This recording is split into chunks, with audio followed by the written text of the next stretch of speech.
BRS నాయకులు భాష మార్చుకోవాల్సిన అవసరం ఉందని BJP MP Bandi Sanjay comment చేశారు.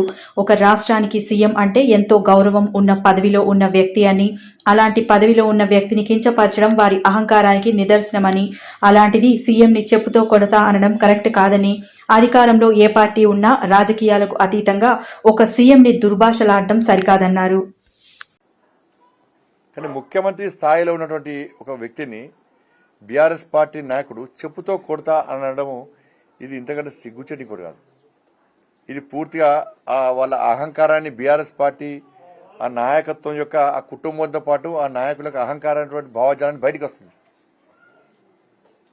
ఇది కరెక్ట్ కాదు. దీన్ని ప్రతి ఒక్కరు ఖండిస్తున్నారు. ఈ భాష మార్చుకోవాల్సిన అవసరం ఉంది. ప్రజలను ఇబ్బంది పెట్టినప్పుడు, ప్రజలు ఇబ్బందిలో ఉన్నప్పుడు నేను మాట్లాడదాను, కానీ చెప్పుతో కొడతాననేది ఇది కరెక్ట్ కాదు.